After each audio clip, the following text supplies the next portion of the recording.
Hey everyone, welcome back to another video. Today I'll be building the Gamakay LK67, which may look familiar as it is an exact replica of the very popular TM680, which is one of the most popular budget keyboards available right now. For transparency, this keyboard and the keycaps were sent out by Banggood, and I am an affiliate with them, but that will not affect my review in any way, and they did not see any part of this review before it went live. This keyboard retails for $60 on Banggood's website, which I'm fine with, as it is more accessible than a TM680, which has to be bought through a sketchy English agent on Taobao for around $44 for wired only, or from AliExpress, where it is more expensive at $60 for wired only, or $76 for the 3 mode like the LK67. Inside the box is a manual, the keyboard wrapped in plastic, and also included is a 2-in-1 switch puller and a really nice looking braided USB-C cable. The LK67 comes in a 65% form factor with a 1.75U right shift, 3 single unit bottom row keys, and 3 keys on the far right column. It also has a rotary knob, which I've never seen before on keyboards in this price range, and is hot swappable with support for 5-pin switches, but it has north facing LEDs. The entire case is made up of plastic with a steel plate and a 4.8 degree typing angle, which is lower than most keyboards. It has a USB-C port on the left side of the keyboard, which I like for coiled cables. According to this comment on one of Hypiotek's videos, plastic cases will tend to have a deeper sound, so for all of those people who obsess over a thocky keyboard, this should work well for you. This keyboard also has per key RGB with some additional lighting on the side and back of the case, which is very hard to see unless you are in a dark environment, and the per key RGB is pretty weak, which I assume is to save battery. There is some foam in between the plate and PCB, which should help reduce any unwanted sounds and pinging from the plate, which I think is a nice addition. There is also software for this keyboard, which I chose to skip because the last time I installed Gamakay software, it was open 24/7, even when I wasn't using the MK61. Banggood was also nice enough to send me some keycaps for this build, and originally they wanted to send me a clone of GMK Botanical, but I politely said no, as I don't like clones of keycap sets, and I don't want to endorse them on my channel as they harm the original designers. Don't buy clones. I opted to get a different keycap set, being the Blue Cat Keycaps by Idobao. These come in MA profile, which I've never seen before, and I believe is exclusive to Idobao. They have uniform height across the rows and have a circular top, which is unique. These are die-sub PBT and have a thickness of 1.4mm and feel super high quality and have a pretty smooth texture. This keycap set does include extra keycaps for full compatibility with the LK67, and it's pretty cheap for $38 for the 75 key set or $46 for the 142 set. I'd recommend going with the 142 because it's only a little more expensive and you get a lot more keycaps for different layouts. I was given the 75 key set, which I'm okay with as I typically don't build keyboards larger than 65%.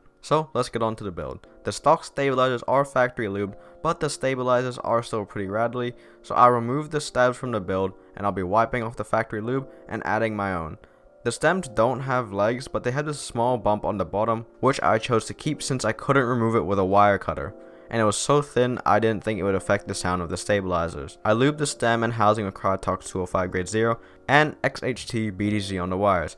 I really like using XHT BDZ, it gets rid of rattle and is much quicker than doing the Holy mod.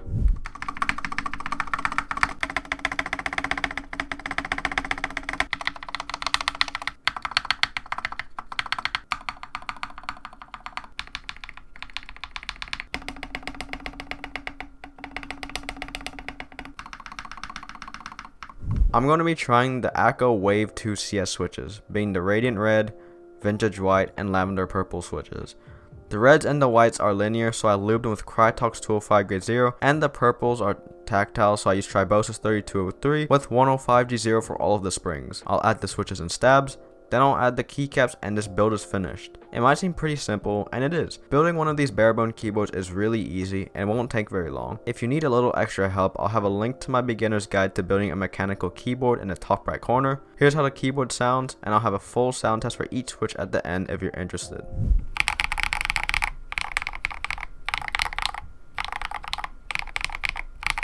This build came to a total of $120, and I think that sounds pretty great for the price, but it does sound very hollow, and the spacebar sound isn't my favorite. I definitely prefer the sound and the feel of the Radiant Red. The purple sound very harsh on this keyboard, but it might be due to the case or keycaps. The vintage white sounds similar to the Radiant Reds, but they're too light for me, and I prefer a slightly heavier switch. The LK67 has just a hint of ping, but you can't hear in everyday use. I tried to open up the case to try add some case foam to reduce the hollowness, but after a series of terrible decisions, I ended up breaking the Bluetooth switch and also ruining the top of the plastic.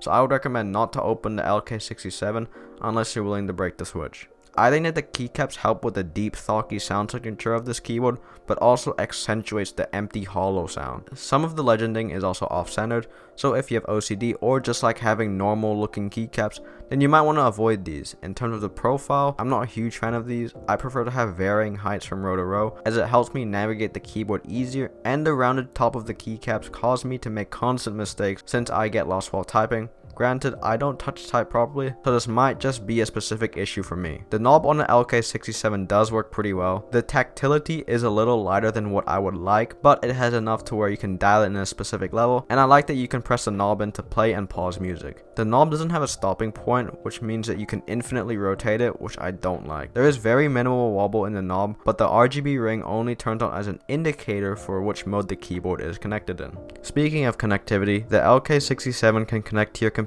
in 3 different ways, using the included USB-C cable and wired, the included 2.4 GHz dongle for 2.4 GHz connectivity, or you can connect with Bluetooth 5.0 with a 2400 mAh battery. Like I said earlier, the lighting on the knob will show the mode it is currently in, with green for 2.4 GHz, red for wired, and blue for Bluetooth. Switching the keyboard to Bluetooth mode will automatically begin to pair the keyboard, which is really convenient. You can switch between 3 different Bluetooth profiles, and although the keyboard is unresponsive for a few seconds after switching to Bluetooth or directly after pairing with a new device, it works great afterwards, and I haven't had any issues with delay or ghosting or disconnects. So yeah, the LK67 is a pretty good first keyboard build for beginners and definitely performs well for the price. With the 65% form factor, volume knob, and low price, it just makes sense that the TM680 is so popular, and this keyboard being available on Banggood makes it more accessible to people outside of Asia, which I'm a huge fan of. I'll have affiliate links to everything I use in the description below. If you enjoyed this video, be sure to leave a like and subscribe to the channel. It really helps me out. Thanks for watching, and I'll see you in the next video.